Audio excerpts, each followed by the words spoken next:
The Germans were not the worst thing in those woods. Some nights, even they fired blindly into the trees, terrified of the same thing we were. I still remember that bitter winter of 1942, when our unit was stationed deep in the forests outside Smolensk. The snow was not white. It was red and gray, churned by boots, shells, and the remains of men who no longer had names. We thought the front itself was hell, but what waited in the darkness beyond the firelight made bullets and bombs feel like mercy. We had dug shallow trenches into frozen ground, hacking at the permafrost with picks that barely broke it.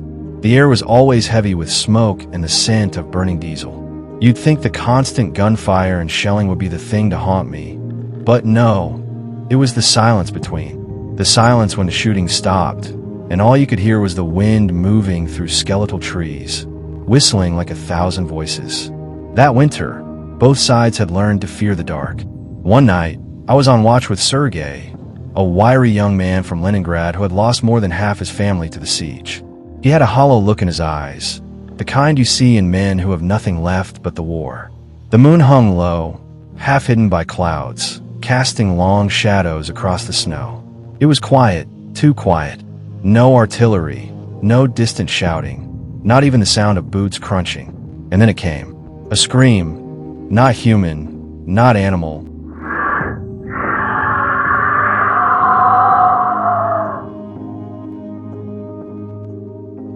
But something twisted, drawn out, as if torn from a throat frozen shut. It echoed through the trees, bouncing back at us until we couldn't tell if it was near or far. Sergei stiffened beside me, his hands trembling on his rifle. "That's not ours," he whispered. The strange thing was, moments later, we heard the staccato burst of German machine guns on the opposite side of the forest. They were firing blindly, short, desperate bursts, cutting down trees, wasting ammunition. Men shouted in panic, their voices cracking with terror. It wasn't an attack, it was fear. That was the first time I realized whatever hunted the woods did not belong to either side. It belonged to the land itself. The next morning, after a night of little sleep, we were sent out on a patrol to recover supplies dropped by mistake closer to the German line. It was myself, Sergei, and two others, Kostya and Mikhail. We trudged through knee-deep snow, our breath rising like smoke. The forest was silent again, but it didn't feel empty.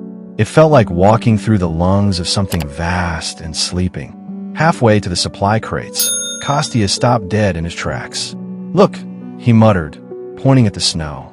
There were footprints, bare, human footprints, long and thin, pressed deep into the frost.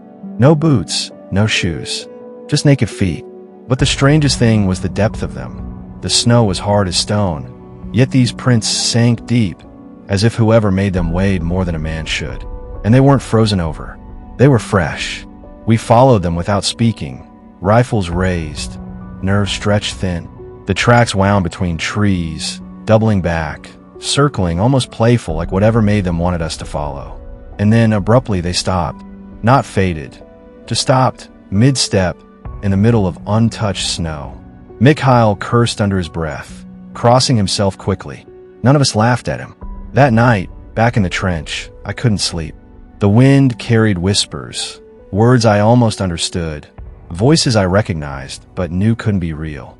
My mother's voice, a friend I'd lost outside Minsk, and Sergei.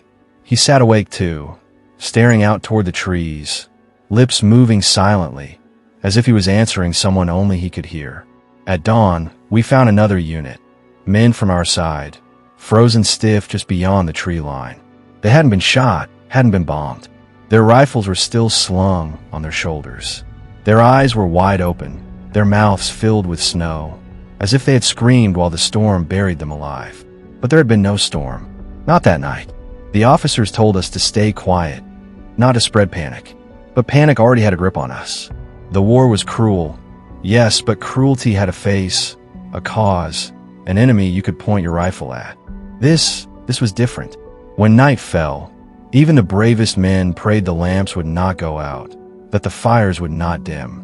For if they did, you might catch a glimpse of movement in the tree line, something pale and tall, stepping lightly through the snow on bare feet. And the worst part, sometimes it looked like someone you knew. We were soldiers, trained to fight men. But in those woods, on that front, we were prey. The nights grew longer, and the fires smaller. We learned quickly that no one volunteered for watch duty anymore. It was a sign like a punishment. Sergei and I were paired often, though neither of us ever said aloud why we never wanted to be alone. Out there, in those woods, solitude meant madness. It was 2 weeks after we found those frozen men that the first incident struck our unit directly. A blizzard had swept in from the west, swallowing the forest in a wall of white. Visibility dropped to almost nothing. The Germans had gone silent for days, and for once, we were grateful. No artillery, no mortars, just the endless storm. We huddled in our trench, trying to keep our weapons dry, our rations from freezing solid. And then, over the howl of the wind, we heard it again. That same scream, but this time it was closer. It tore through the gale like a knife, sharp enough to silence every man in our trench. The snow whipped in our faces, stinging our skin, and I swear I could feel the ground beneath me tremble as it faded into the distance. Mikhail broke first.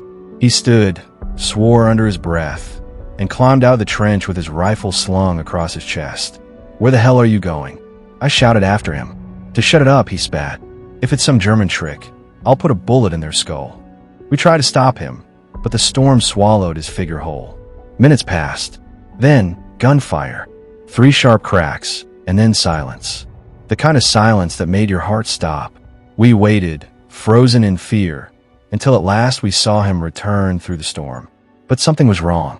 Mikhail staggered, his gait uneven, as though his legs couldn't remember how to carry him.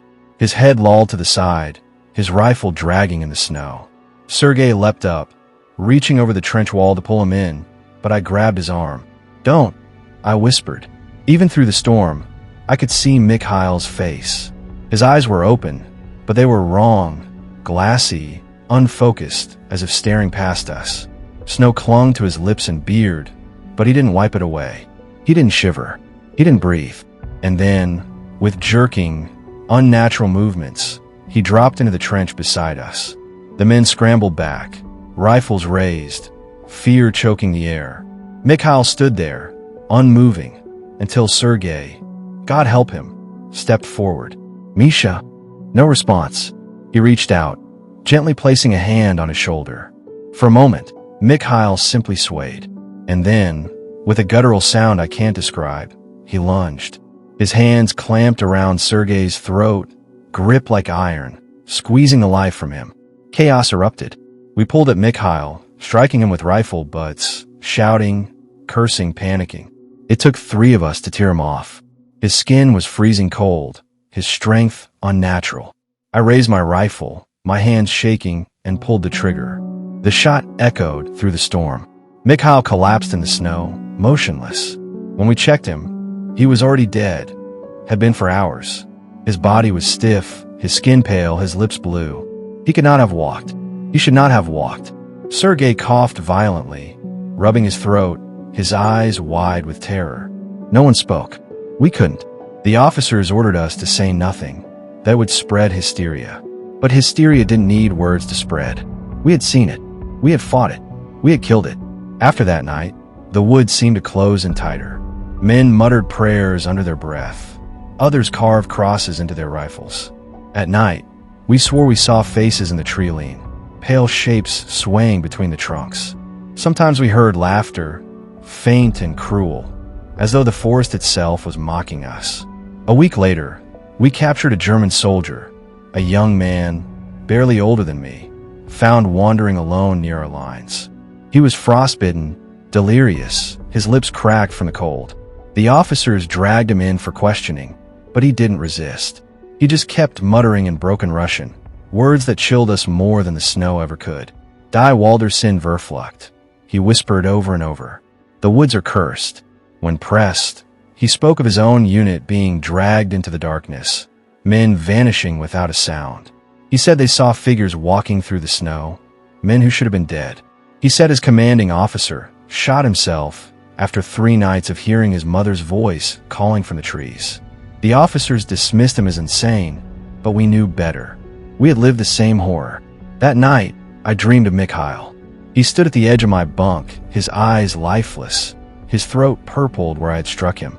He didn't speak, but his mouth moved silently, forming words I couldn't hear. I woke drenched in sweat, convinced he had been standing there for real.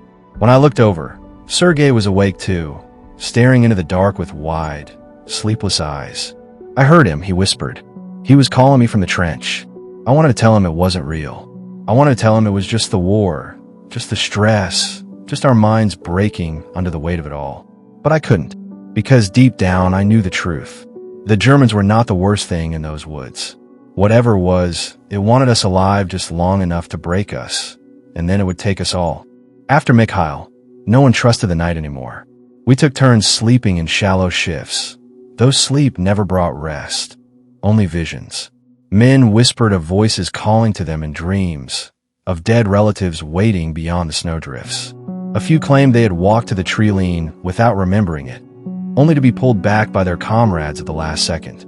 By mid-January, the war itself felt like background noise. The thunder of artillery, the rattle of rifles, those were things we understood, things we could endure. But the woods had become a second enemy, and unlike the Germans, this one couldn't be killed with bullets. Then came the night the Germans and Soviets fought the same enemy. It began with a howling. Not wolves. Wolves had long abandoned this part of the forest, but something deeper, guttural, rising and falling like the chanting of an unseen choir. It grew louder as the night deepened, until every man was pressed against the frozen walls of the trench, rifles in trembling hands. And then the gunfire erupted, not from us, but from the German side. Dozens of rifles barking at once, the sound carrying across the valley. We heard their shouts, raw with panic, mixed with screams that did not sound entirely human. We peered over the trench edge, our breath fogging the air, and what we saw turned my blood to ice. Figures, dozens of them, pale and ragged, surging through the German lines. Some crawled, others moved stiffly, broken-limbed, but all of them advanced with a terrible purpose. Muzzle flashes lit their faces, faces without warmth, without life. "They're shooting at corpses," Sergei whispered, and then the corpses turned toward us. A flare cracked, opened the sky, bathing the battlefield in red light. I will never forget the sight. Naked feet moving soundlessly over the snow, heads tilting in unnatural jerks, mouths yawning open in silent screams. Their eyes glowed faintly, catching the flares red as though lit from within. One of them broke away, sprinting, not stumbling, not limping, straight for a trench. I raised my rifle, fired once, twice. The figure collapsed in the snow, limbs twitching. When we dragged its body closer, I wish we hadn't. It was a soldier, Soviet uniform, tattered and blood-stained. His chest bore 3 bullet holes, frozen dark around the edges. His skin was pale, lips purple, eyes staring wide. He was unmistakably dead, and yet I had watched him move. Mikhail wasn't an isolated horror. He was the beginning. The Germans fought through the night, and we, against orders, fired too. Not at them, but at the things that walked among them. For one brief hour, enemies became allies, each side unleashing hell into the tree lean. But the bullets did little. For every one that fell, 2 more emerged from the dark. The snow churned red with blood, black with shadows.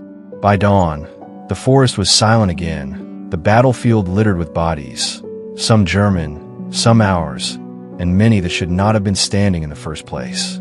Our officer, Captain Yevchenko, gathered what was left of us.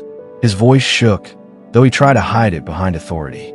"This is psychological warfare," he said. "The Germans are using tricks, chemical weapons, illusions. You must not believe what you see." But his words rang hollow. We had touched the bodies, smelled the rot, heard the screams.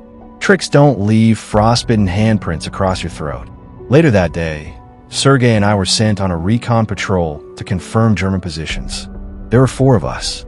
We trudged through the trees, the snow crunching under our boots, rifles at the ready. No one spoke. Words felt dangerous, like sound itself would draw them closer. Halfway through, we found a tree split clean down the middle, its bark scorched black. Around it were dozens of footprints, bare, human footprints spiraling outward as though something had risen from beneath. In the center, pressed into the frozen earth, was a hollow the shape of a man, as though one had lain there for centuries before clawing its way out. Mikhail's face flashed through my mind. Kostya, the man who'd once been the loudest joker in our unit, suddenly broke into a run. He charged into the trees, screaming for his mother, his voice cracking with grief. We called after him, chasing, but the forest swallowed him. His cries echoed until they didn't. We found him an hour later, frozen to the trunk of a tree. His arms were outstretched, skin fused to the bark by ice, his mouth gaping open in a final silent scream. His eyes were wide, but they were no longer his. They glowed faintly in the shadows. Sergei vomited into the snow. I just stood there, unable to move, unable to breathe. That night, I couldn't sleep again. None of us could. The faces of the dead haunted the dark. Every flicker of the fire looked like movement in the tree lean. Every gust of wind carried whispers. I began to understand why men went mad out there. Not because of war, but because war had opened something older, something buried in the frost, something that fed on fear. And each night, it was getting closer. By the time the next blizzard rolled in, men weren't afraid of the Germans anymore. We were afraid of being left alone, afraid of closing our eyes, afraid of answering when a familiar voice called our names from beyond the trench wall. The Germans were not the worst thing in those woods. The worst thing was patient, and it was waiting. The blizzard that struck us next was unlike anything I'd seen before. The sky was not gray but black, as though the clouds themselves had died. Snow fell in waves so thick we could barely see our own boots. The officers said it would pass in a day, maybe two. It lasted 6.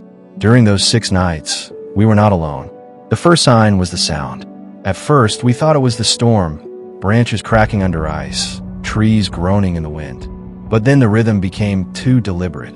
Knocks, in threes, like fists rapping on wooden doors. Always at night, always close, echoing just beyond the walls of our trench.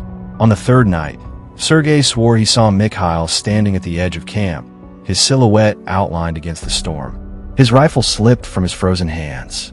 When we rushed to look, there was nothing, just the empty sweep of snow. But Sergei wouldn't stop shaking. He sat with his head in his hands, whispering apologies to no one. By the 4th night, the dead no longer waited at the tree lean. They came closer. I was on guard when it happened. A lull in the storm, just enough for the world to go eerily quiet.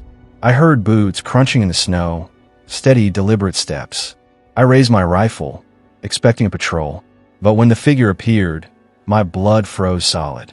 It was Kostya, or what was left of him. He walked stiffly, ice clinging to his body, his skin white as frost.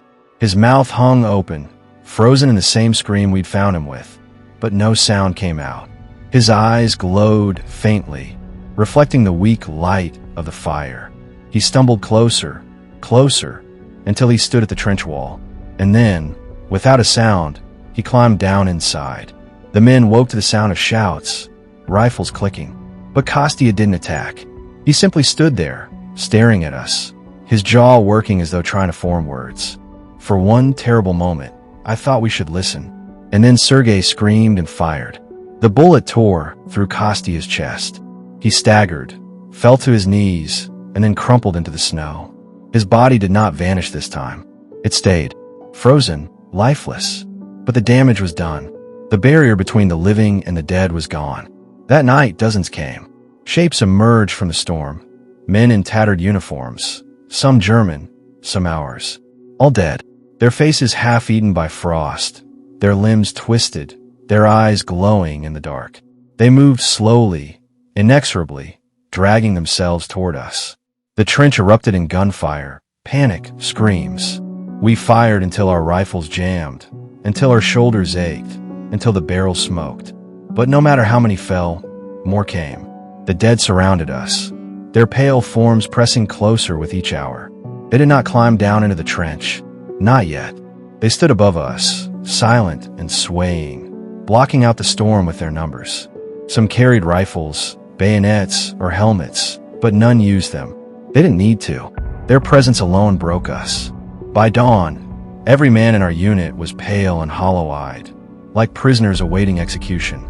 The officers tried to keep order, but their voices cracked, their words rang false. We all knew we were trapped. The fifth night was the worst.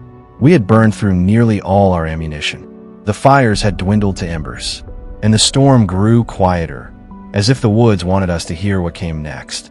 Whispers. They rose from every side, dozens of voices weaving together. Some were in Russian, others in German, some in tongues I couldn't place. But they all carried one thing in common. They spoke our names. One man broke first. Private Antonov. He screamed something about his wife, scrambled up the trench wall, and ran into the storm. We heard him cry out once, and then nothing. His place on the trench line was soon filled by another pale figure swaying in the dark. By the sixth night, there were no jokes, no arguments, no songs to pass the time. We sat in silence, waiting. Our breath fogged the air. Our fingers locked around rifles we no longer believed in. Even Sergei, who had clung to hope longer than most, sat staring into the snow, his lips moving silently, answering voices none of us could hear. And then, as the fires guttered out, the siege broke. They came down into the trench. Pale hands gripped the walls, pulling stiff bodies over the edge. Dead eyes peered into ours, unblinking. The first one dropped among us like a sack of ice, its limbs jerking unnaturally as it staggered to its feet. Then another, and another. Soon the trench was filled with the stench of frost and rot, and the screams of living men being torn apart by hands that should not have moved. I fired until my rifle clicked empty. Sergei bashed one of them with his shovel, his face wild with terror. But there were too many.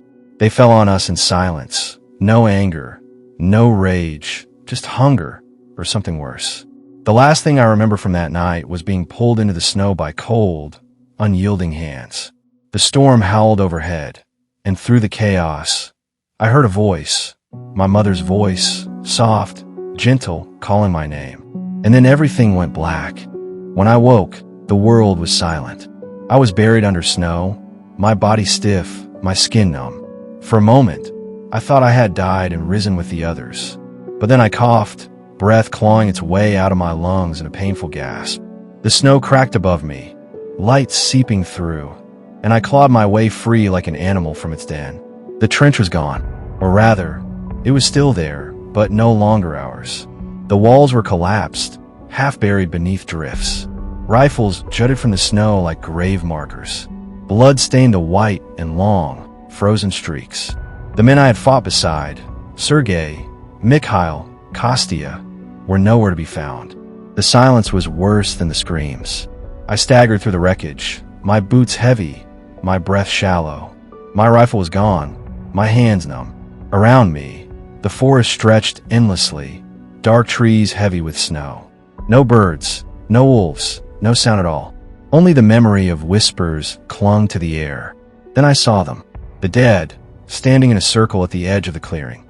Dozens of them, maybe hundreds, swaying silently in the snow. German and Russian alike, uniforms tattered, skin pale, eyes glowing faintly in the shadows. They did not advance. They simply watched. And among them, I saw Sergei. He stood tall, his throat purpled from Mikhail's grip, his eyes vacant, his lips moving silently as if calling me closer. My legs nearly carried me to him before I forced myself to stop. My heart broke in that moment. I wanted to run to him, to pull him free, but I knew he was not Sergei anymore. I stumbled backward, and the circle did not close. The dead only swayed, whispering without sound, their voices carried by the wind. The woods had taken them, and they wanted me too. I don't know how long I wandered after that. Hours, days. Time bled together in the storm. Hunger gnawed at me, thirst burned my throat, and the cold chewed my bones.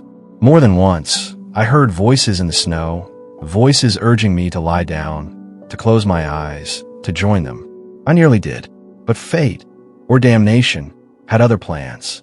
A German patrol found me collapsed in the snow. They dragged me back to their lines, confused as to why a Soviet soldier wandered half-dead and weaponless through no man's land.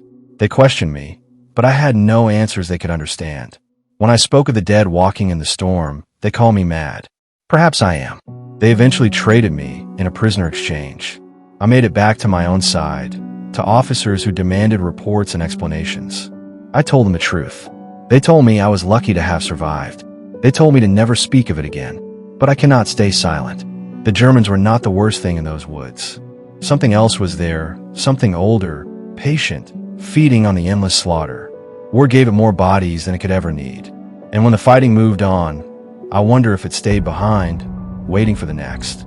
Now, years later, the war long over, I still dream of the snow. I wake to the sound of knocking in the dark, to whispers calling my name.